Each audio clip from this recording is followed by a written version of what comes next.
지금 정우성 만나러 출발합니다. 아니 야 라이너 너 뭔데?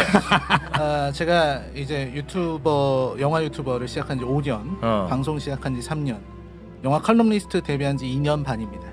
저는 오늘을 위해서 그동안 일을 해왔던 것이 아닌가 하는 생각이 들고. 정우성입니다. 반갑습니다. 네. 안녕하세요 여러분 반갑습니다. 이게 오징어 게임이야.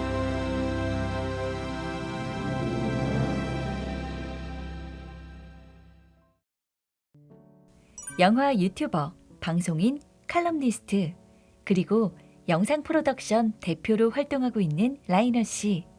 오늘도 평소처럼 출근하고 있는데요. 라이너 씨에게 최근 어떤 변화가 생겼다고 하는데 저희 대표님이 평소에는 안 그러셨는데 그 매불쇼 있잖아요.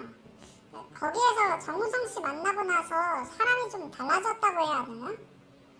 그런 부분이 있습니다. 정확히 어떤 약간 뽕을 맞았다고 하죠. 그런 느낌? 막 상사병 걸린 사람 같은 느낌? 그냥 말을 하다가도 정우성 그런 추임새를 넣는 느낌이거든요. 영화배우 정우성 씨를 만나고 나서 인생이 변했다고 하는 라이너 씨. 그에게는 대체 무슨 일이 벌어진 것일까요? 어째서 이 사람은 뒤늦게 정우성에게 미쳐서 이런 추태를 보이는 걸까요? 네, 안녕하세요. 라이너입니다. 저는 유튜버로 활동하고 있고요. 동시에 영화 칼럼니스트로 활동하고 방송도 나가고 하고 있습니다. 칼럼니스트로는 이제 한 2년 반 정도 됐죠. 2년 반 정도 전에 주간지에서 매주 칼럼을 쭉 연재를 했고요. 그러면서 또 월간지, 이 쿨투라라는 월간지가 있는데 거기서도 이제 작년에 쭉 연재를 했었던, 그리고 이제 뭐 하이피스트라든지 뭐 기획회의 이런 데서도 계속 칼럼 연재를 하고 있고요. 그리고 작년에는 철학시사회 책을 낸 사람이기도 합니다. 유튜브, 방송, 글쓰기, 강연을 가리지 않고 활발한 활동을 이어가고 있는 라이너 씨. 아무 문제 없는 삶을 살아가는 것으로 보이는데요. 어딘지 모르게 최근에는 좀 지쳐 보인다는 평가가 있었죠. 네, 지쳤다라기보다는 좀 더 제가 좀 나아졌다? 이런 표현이 맞는 것 같아요. 왜냐면 많은 분들이 이제 라이너 스튜디오는 뭐 하는 곳이길래, 아니 유튜버 라이너 혼자 있는데 무슨 뭐 직원이 그렇게 많고 이럴 필요가 있느냐, 이런 말씀들을 많이 하세요. 근데 저희는 이제 영상 프로덕션이에요. 지금 하고 있는 일들은 이제 물론 제 유튜브 채널도 하지만 그것보다는 방송 프로그램 이런 것들을 만들고 있습니다. 국내 굴지의 대기업, 그 대기업에 납품하는 영상들이 또 있고요. 뭐 캠페인 영상이라든지 방송 영상 이런 것들을 만들어요. 예능이나 교양 같은 거. 그리고 이제 국가기관, 공공기관, 뭐 이런 정부부처 이런 데서 만드는 이제 홍보 영상, 그리고 광고 영상 이런 것들을 저희가 제작을 하고 있거든요. 그러다 보니까 이제 지금은 직원이 15명 정도 되는 규모가 됐고요. 그런 일들을 하다 보면은 제가 어쩔 수 없이 제가 연출을 하게 돼요. 제가 연출하고 하는 부분이 있다 보니까 일이 좀 많아지는 게 어쩔 수 없죠. 그냥 보통 평범한 그냥 중소기업의 대표로 있으면서 이제 하는 일들이 있는 거고요. 그리고 이제 영화 리뷰도 해야 되고, 그 다음에 시사회도 다녀야 되고, 글도 써야, 칼럼도 써야 되고, 그리고 또 제가 방송을 많이 합니다. 방송이 이제 여러분들이 많이 알고 계실 이 매불쇼, 팟캐스트 매불쇼 나가고 있고요. 그 다음에 라디오를 여러 개 해요. 사랑하기 좋은 날 이금희입니다도 쭉 하고 있고요. 같은 KBS인데 주진우 라이브, 최고의 밤은 음악이야, 뭐 이런데 제가 다 고정이거든요. 얼마 전까지는 경인방송도 나갔는데 그거는 이제 끝났고요. 아무튼 이렇게 하다 보니까 이런 것들이 다 고정이고 이러다 보니까 굉장히 바쁘고, 그리고 또 회사의 앞날이 계속 창창하다 보니까 제가 더 열심히 일을 하다 보니 상대적으로 약간 올라오는 영상이 조금 줄어든 것도 사실이죠. 근데 요즘 신경의 변화가 생기셨다고 들었어요. 무슨 일인지 여쭤봐도 될까요? 네, 아마 그 일 때문인 것 같아요. 제 안에서 뭔가가 변하는 걸 느끼게 된 그 일, 그때 그 만남? 그 일이라면 혹시 네, 매불쇼 정우성 특집이요. 지난 9월 2일 금요일 매불쇼에서 정우성 씨와 함께 방송을 한 라이너 씨. 한눈에 보기에도 그의 모습이 마치 좋아하는 연예인을 만난 소년처럼 들떠 보이는데요. 라이너 씨는 그날을 위해서 많은 준비를 했었다고 합니다. 그날이 원래는 정우성 씨가 나오는 날이 아니었어요. 갑자기 정해진 거죠. 나오는 주가 아니었는데 원래 9월 2일에는 리미트를 하려고 했었죠. 리미트를 하려고 했었는데 이제 각자 이제 주말 추천작을 했고 이제 리미트 얘기를 하자 이렇게 얘기가 됐었던 거예요. 저도 그래서 이 영화 준비를 굉장히 열심히 했고 그랬었는데 그런데 하루 전날 진짜 하루 전날에 9월 1일에 갑자기 정우성 씨가 나온다. 이게 저희가 있는 단톡방이 있거든요. 그 단톡방에 그게 올라온 거예요. 진짜 엄청난 일이었죠. 진짜 말도 안 되는. 정말 그때 그걸 봤을 때 진짜 다 술렁술렁하고 막 그냥 단톡방인데 이게 막 움직이는 게 느껴져. 막 단톡방이 막 흔들흔들거려. 사람들도 다 어떻게 정우성이 나온다고요? 정말로 진짜 그랬어. 진짜 모두가 놀랄 정도로 여기 있는 분들이 지금 안 믿을 수도 있겠지만 장난 아니었다니까요. 영화 평론가 분들이잖아요. 저랑 같이 하시는 분들이 다 난리도 아니었습니다. 그랬습니다. 9월 2일 영화배우 정우성 씨의 출연 결정으로 매블쇼 시네마지옥 팀은 흥분의 도가니였다고 하는데요. 국내 최고의 배우, 대한민국을 대표하는 미남 스타가 나오는 매블쇼였으니 라이너 씨가 흥분하는 것도 이해가 되네요. 야 이거 큰일 났다. 진짜 이거 큰일 났다. 이런 생각이 들어가지고 이거 어떡하지 막 이런 생각을 했죠. 그래서 그때 제가 마음속으로는 시뮬레이션을 다 했습니다. 이 시뮬레이션을 쭉 하면서 매불쇼 자리를 보시면 그 매불쇼 자리가 정영진 씨, 최욱 씨가 있고 그 다음에 옆에 보면은 원래 이 최강인 평론가, 전차희 평론가 앉고 반대편에 제가 앉죠. 보통 그런 거거든요. 그러니까 이 옆자리가 하나 비니까 이 옆자리에 정우성 씨가 오겠구나 이렇게 생각을 했던 거죠. 그러면 당연히 정우성 씨가 내 옆에 앉을 텐데 이건 100%다 진짜 100%. 그러니까 어떻게 하겠어요. 옆에 정우성이 앉으면 어떻게 해야 되겠냐고. 그래서 준비를 했죠. 내가 준비를 해야 된다. 이거 뭔가 준비를 해야 된다. 내가 퍼포먼스 간다. 이렇게 생각한 거죠. 그래서 그날 9월 1일께 이렇게 썸네일이 올라왔는데 정우성 씨랑 정영진 씨가 이제 미모 대결을 한다 이게 나온 거예요. 그 썸네일이 지금 봐도 웃겨. 정우성 뭐 몇 년생 주요 광고 삼성 외 다수 이렇게 나오는데 정영진 씨는 주요 광고가 코코메디 외 다수 이렇게 나오는 거예요. 그런 게 너무 재밌었죠. 그런 게 너무 재밌어가지고 그러면은 내일 미모 대결이다 이거다. 저는 거기를 노렸죠. 파고 들어간 겁니다. 여기를 해야 된다. 내가 이걸 파고 들어서 이거를 치고 들어가서 내가 뭔가를 보여줘야 된다. 그렇게 생각을 했던 거죠. 정우성 씨와의 만남에 잔뜩 들뜬 라이너 씨는 과거의 영광을 먼저 떠올리고 그때처럼 준비를 하려고 합니다. 과거의 영광이란 바로 이때. 과도한 메이크업, 말도 안 되는 헤어스타일. 저 스타일로 컬트적인 인기를 얻었던 라이너 씨. 이번에도 라이너 씨는 과감한 스타일 변신을 시도합니다. 일단은 저는 이 정우성과 정영진의 이 미모 대결에 이 난입하는 그런 인물이다. 이렇게 생각을 했던 거죠. 뭔가 스토리를 그렇게 정하고 스토리라인을 뭔가 만들어 봤습니다. 그래서 정우성과 정영진, 정과 정의 전쟁, 원피스의 정상 결정. 그게 좀 생각이 나더라고요. 지금 여기 분들도 막 웃고 있는데 사실 그런 얘기가 있었어요. 좀 찐처럼 보인다. 뭐 이런 얘기를 하는데 그거 아니잖아. 그거 아니고 그냥 원피스는 뭐 그렇잖아요. 모든 분들이 다 아는. 솔직히 1부까지는 모두가 다 아는 그런 만화니까. 그렇다면은 나는 그 정상결전이라고 생각하면 그 전쟁을 끝내러 온 샹크스 포지션으로 가자. 나는 이제 샹크스다. 이 전쟁을 나는 끝내러 가는 거다. 그래서 원래는 빨간색으로 염색을 하려고 했습니다. 진짜로. 빨간색으로 염색하려고 했다니까. 그래가지고 염색하고 가야지 했는데 시간이 부족한 겁니다. 시간이 부족해서 염색은 할 수가 없었고요. 그러면은 대신 헤어 메이크업 완벽하게 하고 대신에 이제 다른 아이템을 준비를 해가자. 이렇게 이제 생각을 했었던 거죠. 아이템이 선글라스죠?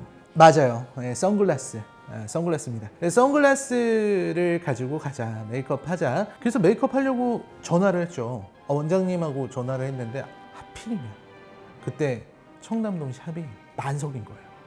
내일 안 된대. 그래서 어떻게 안 될까요? 아침부터 안 된다고 하더라고요. 그래서 일단 머리는 제가 가는 데가 있어서 청담동에. 저는 또 청담동입니다, 여러분. 아시죠? 여러분 아시잖아요. 제가 또 매불쇼 할 때 완벽하게 준비하는 거, 이 또 연예인들 다니는 샵으로 갑니다. 가서 하는데 머리는 청담동에서 자르고 이제 메이크업은 홍대에서 하자. 이렇게 생각을 한 거예요. 그래도 뭐 홍대에도 뭐 이제 나름대로 나쁘지는 않더라고. 이렇게 하시는 게 당연히 다 전문가들이고 우리가 너무 이 강남이라고 해서 너무 청담동에만 이렇게 목매는 게 아닌가 하는 생각이 들 정도로 메이크업은 굉장히 깔끔하게 잘 해주셨습니다. 근데 사실은 제가 원래 웃기려고 간 건데 좀 웃기게 해달라고 머리도 좀 너무 오버해 주세요 이렇게 얘기를 한 거거든요. 근데 머리를 좀 너무 멋있게 해줬더라고요. 솔직히 좀 멋있었다 그런 생각.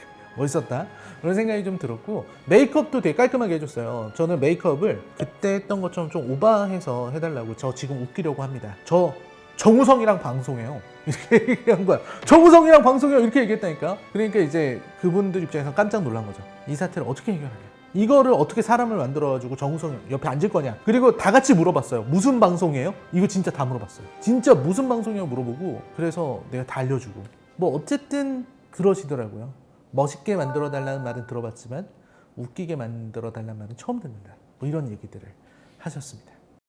만반의 준비를 마친 라이너 씨. 그때의 상황은 평소와는 달랐다고 회상하는데요. 완전히 달랐습니다. 일단 매부쇼 들어갈 때 입구부터 달랐어요. 입구에 원래는 그 입구가 정문이 유리문으로 이렇게 있거든요. 유리문으로 있어서 앞에서 이제 유리문 앞에 이러고 있어요. 그러면 나와서 인사하고 이제 문 열어주면은 들어가면 또 문이 있고 그게 또 열리면은 안에 들어가서 방송하는 그런 시스템인데 정문이 안 열리더라고요. 사상 초유의 사태. 매불쇼 사상 초유의 사태. 정문이 안 열려.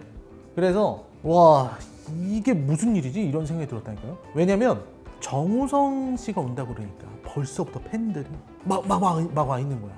그래서 정문으로 못 들어가고요. 진짜 뒷문으로 해서 갔어요. 이게 신기루 씨가 왜 방송에서 자기가 뭐 열심히 걸어 올라갔다 그러는데 진짜 걸어 올라가서 뒷길로 해가지고 이상한 복도를 통해서 진짜 이상한 복도를 통해 가지고 화장실로 이렇게 해가지고 뒤로 들어오는 무슨 007 첩보 작전 하듯이 방송국 안으로 들어갔습니다.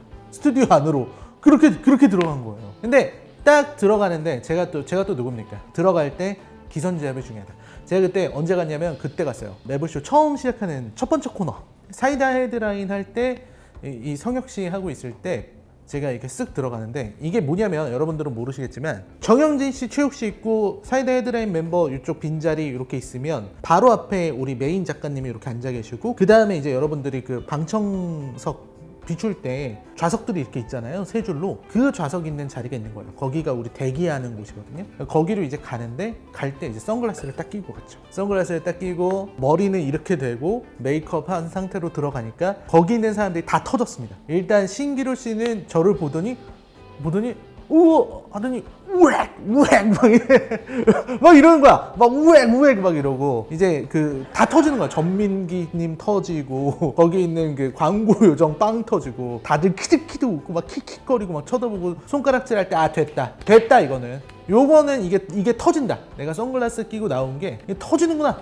이런 생각이 들었죠. 그래가지고 이제 앉아 있었습니다. 그때 이거면 됐다. 이거면은 나는 해낼 수 있다. 오늘 매불쇼는 내가 지배한다. 이런 생각을 했죠. 최욱 씨도 앞에서 이렇게 사이다 헤드라인 끝나고 아 쟤는 뭐냐고 이러면서 얘기하시고 그래서 제가 막 다 시비 걸고 막 그랬어요. 사람들도 막 와서 아 뭐냐고 막 그러고 그런 상황이었습니다. 그래서 오늘 뭔가 잘 될 것 같다 이런 생각을 했죠. 준비는 잘 하신 건가요?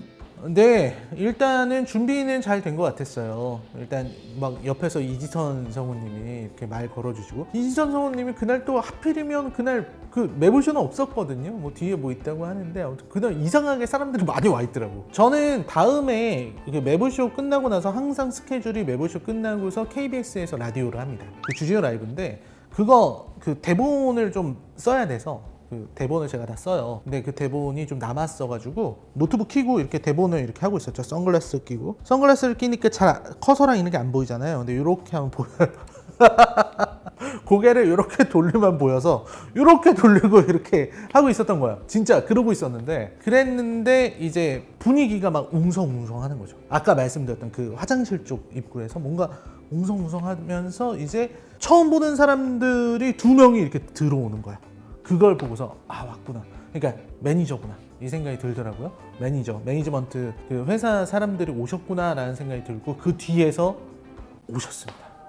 그분이 오신 거예요. 정우성이 온 거예요. 정우성. 그때 저는 선글라스를 봤습니다.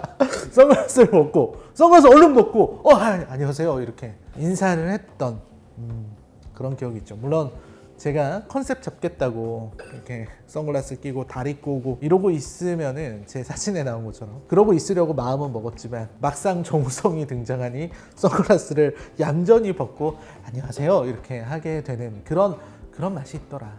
그래서 선글라스 벗고 인사하고 이러고 있는데 세상 맙소사 정우성 씨가 이렇게 오는데 자 제가 여기 앉아 있고 옆에 한 자리가 있었습니다. 여기 이지선 성우가 앉아 있었고요. 옆에 두 자리가 남아 있었는데 그리고 뒤에 자리가 많잖아요. 오셔서 제 옆자리에 앉는 거예요. 진짜로 제 옆자리에 정우성이 앉았다고요.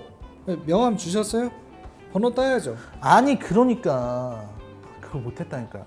진짜 했어야 됐는데 아무튼 그 옆에 이 정우성 씨가 앉아있는데 미치겠는 거예요. 난 이거 또 적어야 되잖아. 이 주제를 알고 이거 적어야 되니까 이렇게 눈치 보면서 이제 나는 노트북을 계속 치고 있는 거예요. 이 상황이 얼마나 웃깁니까? 정우성 씨가 갑자기 옆에 앉아가지고 나 어떡하지? 명함 드려야 되는데 명함을 주면은 이상하게 생각하지 않을까? 막 이렇게 되는 거야. 사실 마음으로는 이렇게 안녕하십니까? 제가 이런 사람입니다 하면서 하고는 싶은데 이제 또 그게 잘 안 되는 그런 어떤 쫄보의 마음이랄까 뭐 그런 거죠. 근데 문제는 뭐냐면 옆에서 말을 걸어주신 거예요. 진짜 정우성 씨가 저한테 이렇게 저쪽 방송을 이렇게 보고 있다가 생각보다 좀 몸이 좀 크시네요 이렇게 말씀하시는 거예요. 생각보다 몸이 좀 크시네요. 그 얘기는 뭡니까? 방송으로 보던 것보다 네가 조금 더 몸이 크구나 라는 얘기를 한 거죠. 방송 카메라에 비춘 것보다 너는 실물이 더 크구나. 그 말은 나를 보고 있었다. 정우성님이 나를 보고 계셨다. 그런 생각이 드니까 이제 이걸 치다가 이거 무슨 상황이지? 이렇게 된 겁니다. 물론 여기서도 능청스럽게 제가 한덩치하죠. 뭐 이러면 좋았겠지만 그거는 꿈속에서 벌어진 일이고요. 현실에서는 그럴 수가 없었다. 그리고 이제 가만히 또 이제 묘한 정적 사람들도 앉아 있고 생각보다 몸이 좀 크시네요.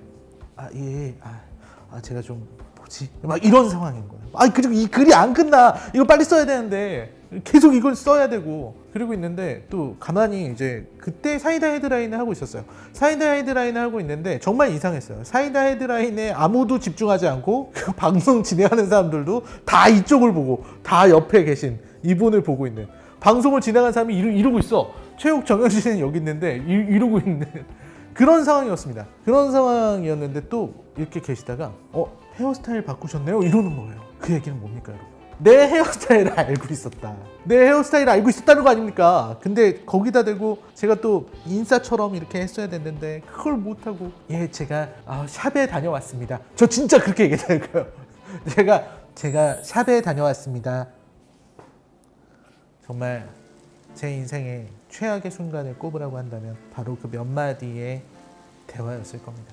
왜 나는 그런 어떤 인싸력을 그런 어떤 부침성을 발휘하지 못했는가 그런 생각이 들었죠. 그래서 정말 계속 노트북 보면서 글만 적고 이분은 나를 위해서 2번이나 말을 걸어줬는데 2번이나 아는 척을 해줬는데 저도 그걸 못하고 있는 거예요. 정말 진짜 이런 바보가 어딨어. 정우성이 옆에 앉아있는데 이게 글이나 쓰고 있고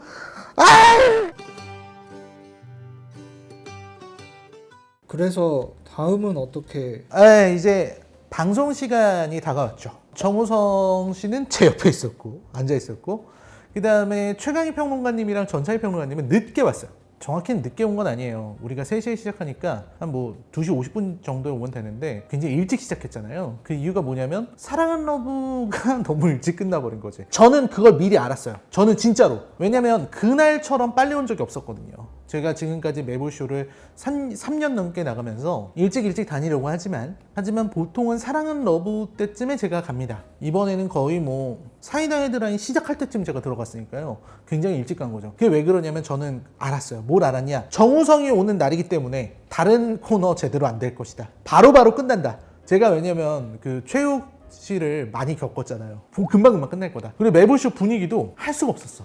앞에 있는 코너 없는 거나 마찬가지였어요. 왜냐면 그분이 오셨으니까 어떡하겠습니까. 그래서 사랑은 러브는 부끄러워하더라고요. 서로 이제 막 읽기 싫어하고 아 이거를 정우성 앞에서 어떻게 읽어 막 그런 느낌. 근데 저는 이제 자 이제 들어간다. 이제 사랑은 러브가 끝나요. 평소에 저면은 이제 전 굉장히 시크하기 때문에 챙길 거 딱 챙겨서 이제 쓱 가요. 광고 요정님 자리 잡고 저는 이제 들어가면서 이제 신기루 씨랑 마주치면은 아 예, 안녕하세요. 그리고 제 자리 가서 딱 앉습니다. 굉장히 스무스하죠. 근데 그날은 마치 로봇처럼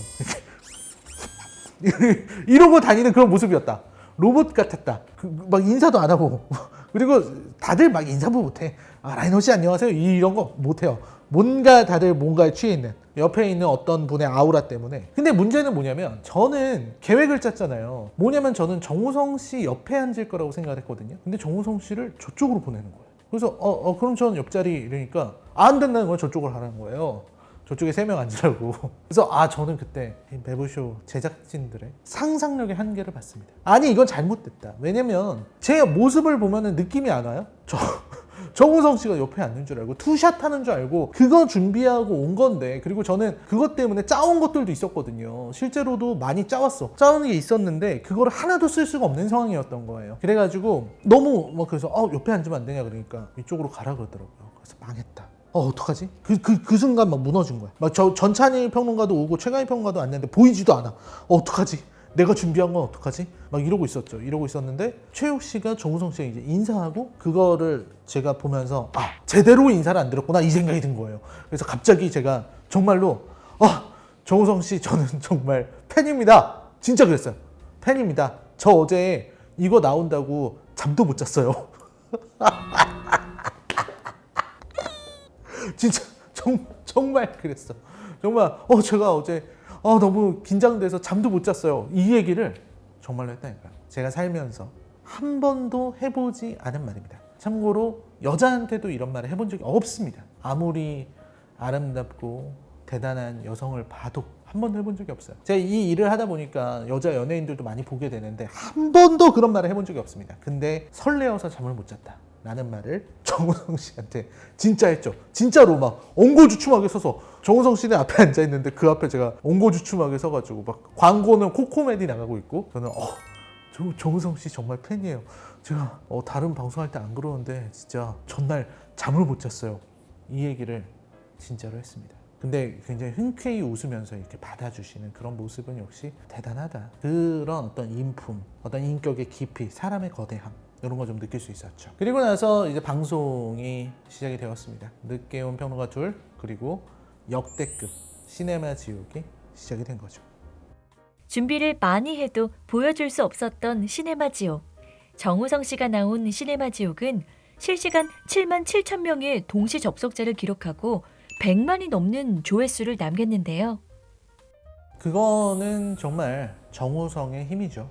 슈퍼스타의 힘이죠. 정우성의 힘이 맞습니다. 왜냐면 매불쇼가 정말 그동안 열심히 해왔잖아요. 제가 매불쇼 합류하기 전에도 매불쇼는 유명한 방송이었고, 그리고 정말 열심히 하는 그런 방송이었는데, 이 매불쇼가 항상 실시간 동시 접속자가 3만 명 정도입니다. 3만 명 안 될 때도 있고 넘을 때도 있어요. 3만 명 정도면은 잘 됐다라고 볼 수가 있거든요. 그리고 그만큼 열심히 해서 3만이라는 동접자를 만든 거고요. 저 정말 대단하다고 생각합니다. 근데 정우성 씨가 온 그날의 방송은 동접자가 7만 7천 명이 찍혔습니다. 7만 7천 명. 그리고 스트리밍 조회수는 100만이 넘게 나왔죠. 이거는 진짜 좀 대단하더라고요. 매불쇼가 수년간 노력해서 3만 명의 시청자를 만들었는데, 근데 정우성 씨는 그냥 동장과 동시에 한 4만 5천 명을 데리고 온 거죠.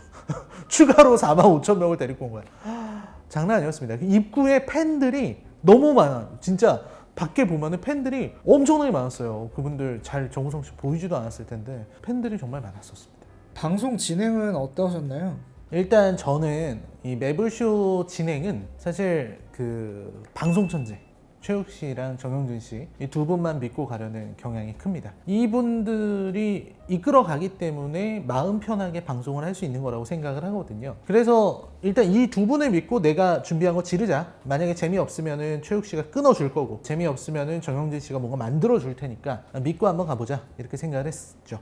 그래서 처음 인사부터 준비한 대로 했습니다. 그래서 준비한 멘트, 두 사람 정과 정의 정상 결전인데 내가 바로 이 전쟁을 끝내러 왔다 하면서 선글라스를 딱 벗는 이 퍼포먼스 제가 준비한 거거든요. 그 퍼포먼스를 했습니다. 근데 사실 이게 그 옆에 카메라가 저를 보고 있었어야 됐어요. 저를 이렇게 비추고 있어야, 클로즈업을 하고 있어야 그때 이걸 딱 벗으면서 이 눈화장이 나오면서 이 느끼한 그런 게 나오는 거였는데 우리 전체로 잡고 있으니까 그게 좀 아쉬웠다. 아니 뭐 카메라가 없으면은 좀 나한테 얘기를 하든가. 카메라 좋은 거 많은데.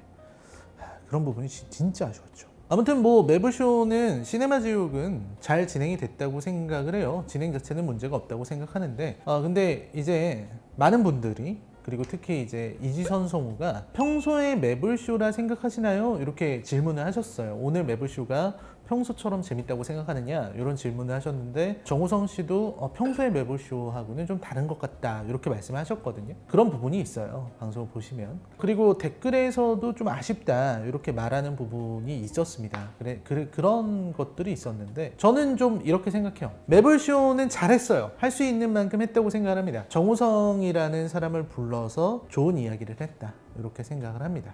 하지만 저는 이왕 정우성이라는 슈퍼스타를 불러서 스타 대접을 해주고 대배우 대접을 하려고 했었다면, 그렇다면은 저는 이 코너를 두 개로 분리했어야 됐다 이렇게 생각이 들었습니다. 뭐 앞에 사랑한 러브를 좀 더 줄이거나 해서 정우성 인터뷰, 시네마 지옥 이렇게 두 개로 나눴으면 되게 좋았겠다는 생각이 들었어요. 그렇게 해서 정우성 씨가 시네마 지옥 나올 때에는 영화 얘기, 배우로서의 이야기만 온전히 할 수 있게 했으면 좋았을 거라는 생각이 들었어요. 지금의 시네마 지옥은 살짝 짬뽕인 거죠. 뭔지 아시죠? 뭐냐면 이게 시네마 지옥을 하고 있는데 진행은 시네마 지옥인데 질문의 주체가 계속 최욱 씨가 질문을 던지는 상황이고 중간에 방청객 질문도 있었습니다. 방청객이라기보다는 매블쇼 출연자들이지만, 그리고 영화 코너를 기대하고 나왔던 정우성 씨라든지 혹은 영화 이야기를 기대했던 시청자들이 볼 때는 좀 아쉬울 수 있는 거죠. 질문 자체가 그런 부분이 좀 아쉬웠기 때문에, 그래서 좀 두 코너를 분리했으면 더 좋지 않았을까 하는 생각이 들었죠. 방송 중에 아쉬운 점이 있다면? 일단 저는 그 대스타를 맞이하는 이 매블쇼의 자세가 좀 부족했다고 생각을 합니다. 우선 정우성이라는 배우의 이런 어떤 업적이라든지 그동안의 어떤 필모그래피, 이 정우성이라는 배우가 어느 정도의 스타인가, 그리고 어느 정도의 평가를 받고 있는 배우인가, 이것들을 쫙 짚어주는 그런 것들이 저는 필요했다고 생각해요. 그리고 물론 그거는 제가 해야죠. 당연히 내가 해야 되잖아. 내 역할이잖아. 그거 내 거잖아. 그리고 조금 더 디테일하게 정우성이라는 배우와 영화 이야기를 했어야 됐다. 그리고 정우성 씨가 나온 영화에 대해서도 조금 더 디테일하게 이야기를 했어야 됐다. 그런 준비가 좀 부족한 게 아니었나, 이런 생각이 우선 들어요. 그리고 이제 좀 더 정우성 씨가 최근에 재밌게 본 영화에 대해서 얘기를 한다든지, 혹은 매블쇼 시청자들에게 미리 질문을, 리퀘스트를 받아서 그 받은 질문 중에서 양질의 질문을 뽑아서 이야기를 해준다든지, 뭐 이런 것들이 저는 필요했다는 생각이 들었어요. 물론 이제 영화적인 것으로 정우성 씨에게 답해달라고 하는 것도 좀 더 영화적인 질문으로 이렇게 했으면은 좀 더 풍성한 방송이 되었겠다, 이런 생각이 저는 들었습니다. 그리고 이제 정우성 씨를 불러놓고 이제 뭐 결혼은 언제 하느냐, 결혼은 왜 안 하세요? 라든지 뭐 술은 어디에서 드세요? 이런 질문은 좀 안타깝죠.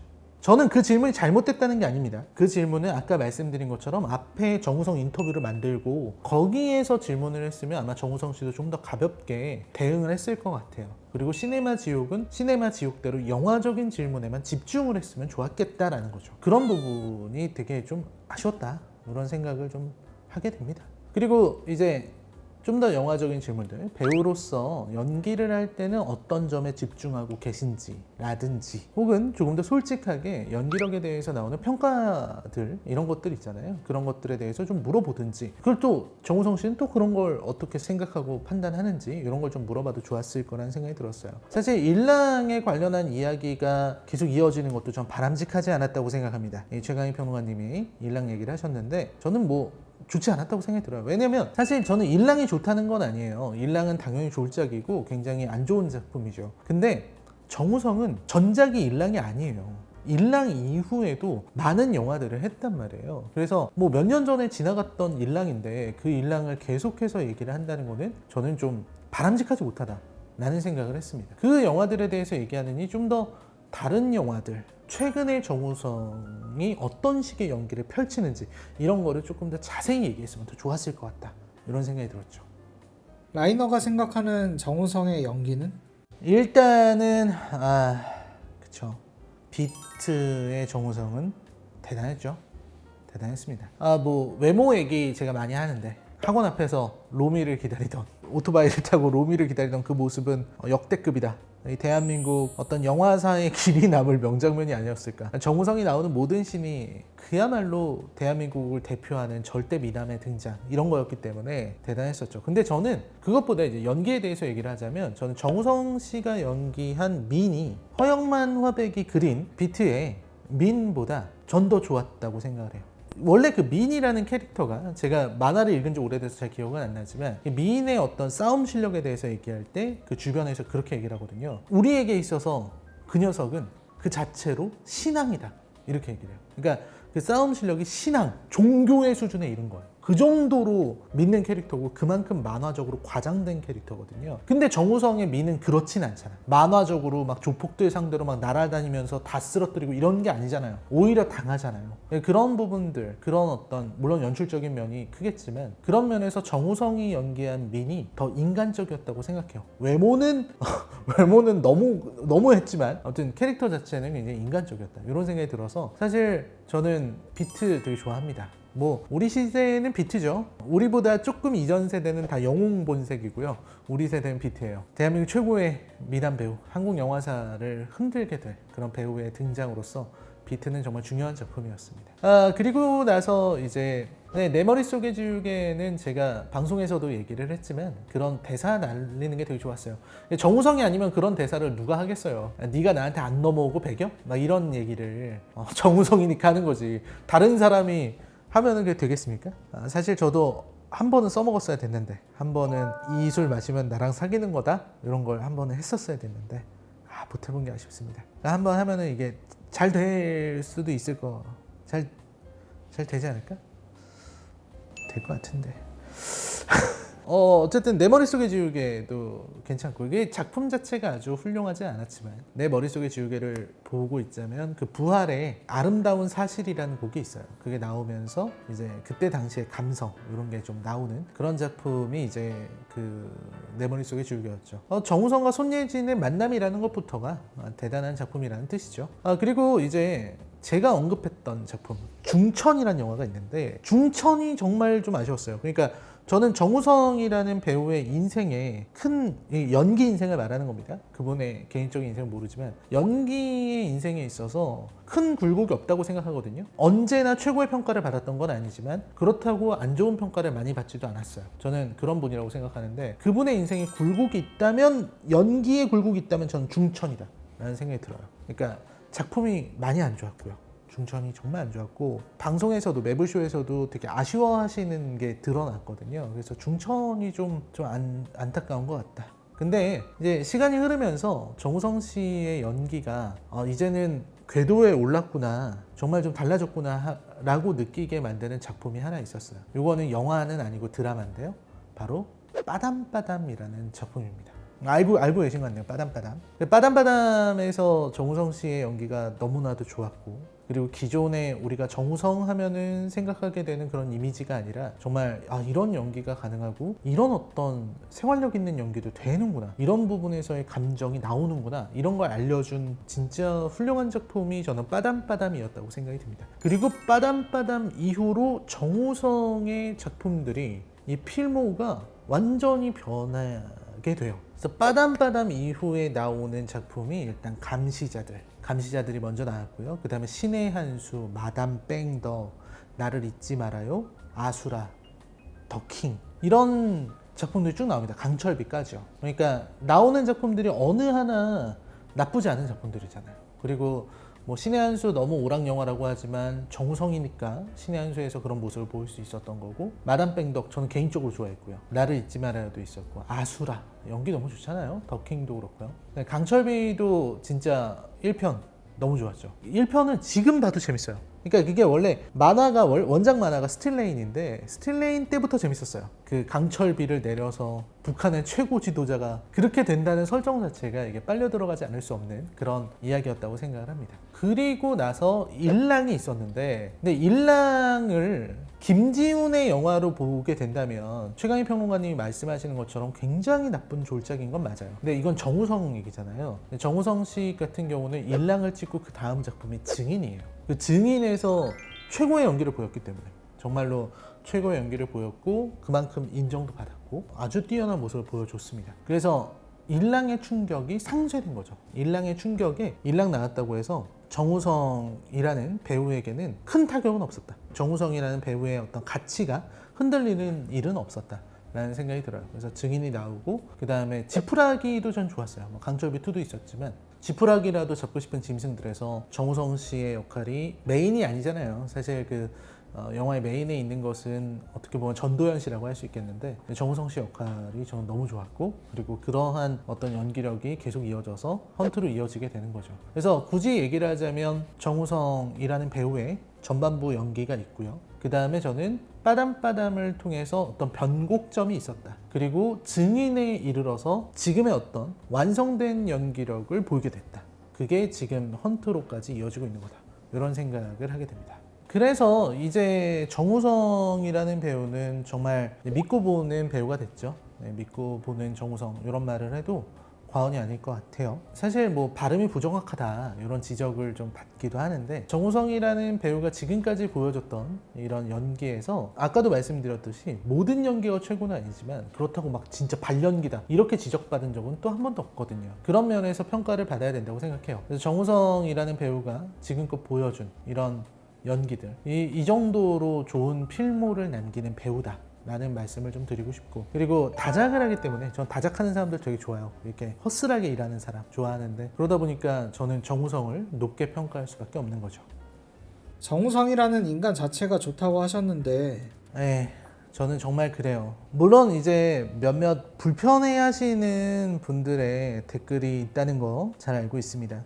근데 저는 헐리우드 배우들이 그렇듯이 그냥 자기 생각이 있으면 그냥 그걸 말하는 배우들이 좋아요. 저는 정말 그런 배우들을 좋아하고, 사람들이 이제 그러니까 그런 것 같아요. 배우들이 연기할 때만 배우지 연기할 때가 아닐 때는 그냥 사람이거든요. 우리 같은 사람이고 그런 세상에 섞여 있는 사람들이에요. 그러다 보면은 여러 생각이 들게 되겠죠. 이 세상의 어떤 모습을 보고 그 안에서의 나의 역할이라든지 혹은 내가 세상을 바라보는 시선, 이런 것들이 전 있을 수 있다고 생각을 합니다. 그러다 보면은 이제 생각을 말하는 거죠. 그런 생각을 솔직하게 말할 수 있는 것은 저는 좋은 거라고 봅니다. 그리고 저는 그런 사람들을 좋아하죠. 제가 괜히 김희성 같은 분을 좋아하는 게 아닙니다. 다 이유가 있는 거죠. 그리고 저는 할 말은 하고 사는 사람들이 좋아요. 할 말은 하고 그리고 할 말은 할 수 있는 그런 세상이 전 좋은 세상이라고 생각을 합니다. 제가 만난 이 정우성이라는 이 사람은 제가 볼 때는 스윗함의 결정체다. 스윗한 분이다. 할 말을 하시는 분이지만 또 스윗한 사람이다. 이 부분을 꼭 말하고 싶어요. 보세요. 제가 뭐 많이 활동한다 이렇게는 하지만 기껏해야 라이너 아닙니까? 여러분, 기껏해야 라이너인데 저를 알아봐 주시잖아요. 이 얼마나 스윗합니까? 저한테 2번이나, 그것도 2번이나 생각보다 몸이 크시네요. 한 번, 헤어스타일이 바뀌셨네요. 2번이나 그런 어떤 스윗함이 있는 분입니다. 너무나 멋있다. 이 얼마나 멋있냐 이런 생각이 들고요. 그리고 방송에서 잘 안 나왔을 수도 있는데 진짜 제가 막 감동을 받은 그런 부분이 있거든요. 그게 뭐냐면 그 3샷 장면. 여러분 3샷 기억나시죠? 3샷. 근데 3샷을 제가 그때 정말 막 너무 막 긴장을 한 거예요. 정영진 씨가 가서 이제 투샷 하면서 미모 대결을 하는데 내가 거기 끼어들어도 되나? 그랬는데 약간 되는 분위기여가지고 제가 얼른 갔죠. 이게 너무 오버는 아닐까 하는 생각을 하면서도 가서 이제 얼굴 대결에 제가 참여를 했습니다. 그래서 이제 그 어떤 진리, 정영진 씨가 아무리 잘생겼다고 하지만 정우성 옆에서는 다 똑같은 오징어, 만물은 다 평등하다, 하향 평준화된다, 요걸 이제 보여주는 장면이 있었는데, 그때 제가 가서 이렇게 막 오버하고 막 이렇게 까불고 막 이랬는데, 그때 정우성 씨가 이건 잘 모르실 거예요. 제가 막 이러고 있으니까 이렇게 손을 잡아주셨어요. 진짜 손을 이렇게 딱 잡아주는 거야. 진짜로 손을. 그 스윗함, 그 상냥함, 그 친절함, 와 그걸 뭐 하는데 뭐 감동을 받는 거예요. 아 이거는 진짜다. 이거는 이 사람이 그냥 몸에 뱄구나. 이게 이런 어떤 친절함과 배려가 몸에 배어 있는 거예요. 왜냐면 이게 일부러 그럼 티가 나거든. 이게 사람의 이 몸에 닿는 거기 때문에 약간이라도 이상하면은 바로 여기서 이 감각이 이 모든 정보가 오기 때문에. 근데 이분은 진짜인 거예요. 이 스윗함 그뿐이 아닙니다. 이 사진 찍을 때 보세요. 제가 사진을 찍어야 되는데 또 정우성 씨랑 사진 찍는 게 쉽습니까? 아무리 같이 방송했다 그래도 다들 줄 서 있는데, 그래서 제가 이렇게 꼽사리 껴가지고 들어가서 사진 찍어야지 이렇게 한 거예요. 그래서 요거를 셀카를 찍어야지 하고 있는데 보면은 옆에 전차일 평론가가 있어요. 그게 뭐냐면 시간이 없으니까 정우성 씨가 얼른 가셔야 돼서 시간이 없으니까 다 같이 찍으라고 한 거예요. 근데 저는 거기서 욕심을 부린 거죠. 둘이 찍겠어 이렇게 됐는데 사진 보시면 정우성 씨가 제 거를 봐주고 계십니다. 둘이 찍은 게 된 거죠. 그리고 나서는 끝내려고 하니까 앞에 이제 그 PD님이 제 상황을 이해를 못했어요. 그러니까 정우성 씨가 넷이서 찍는 거 한 번 더 찍자고 해서 찍었습니다. 그리고 그날 그 많은 스태프들 사진 다 찍어주시고 사인 요청 다 하고 가셨어요. 다 해주셨어요. 정말 이거는 어떻게 사람이 이럴 수가 있지? 이거는 정말 대박이다. 어떻게 여러분 그분의 어떤 인품과 그 어떤 빛나는 그 어떤 고결한 인성, 그리고 사람들에게 모두 이렇게 사진을 찍어주는 그 따뜻함, 이거는 어떤 인간으로서는 거의 완벽한 그런 어떤 존재이지 않을까, 그런 생각이 들었죠. 그렇게 시간이 지나고 시네마 지옥은 끝났지만 라이너 씨의 마음은 가라앉지 않은 것 같네요. 그렇게 좋을까요? 요즘은 만나는 사람마다 정우성 아시냐? 정우성 만난 이야기 해주겠다며 난리도 아니라는데요. 아예 정우성 트리뷰트를 준비한다는 라이너 씨입니다. 트리뷰트까지는 아니고요. 이제 뭐랄까 지금까지 정우성 배우의 대표작이라고 할 만한 뭐 비트 같은 그런 작품들, 그 중에서 제가 아직 리뷰 안 한 것들 이런 거 있으면은 그때 그런 거 좀 해야죠. 그 정도는 리뷰를 해야 된다라는 생각이 듭니다. 정우성인데 좀 해야죠. 다시 일상이 찾아옵니다. 라이너 스튜디오의 하루는 바쁘고 라이너 씨는 글 쓰랴, 방송하랴, 연출하랴 정신이 없는데요. 그런 상황에서도 모니터 속 정우성 씨와 함께 찍은 사진을 간직하고 있는 라이너 씨. 하나의 만남이 하나의 변화를 만들어내고 그 변화는 반복되는 일상을 견뎌갈 힘이 되는 모양입니다. 라이너 씨에게 마지막으로 질문할 것이 남았다는 제작진. 그 질문의 답을 들으면서 이 시간을 마무리하려 합니다. 라이너에게 정우성이란?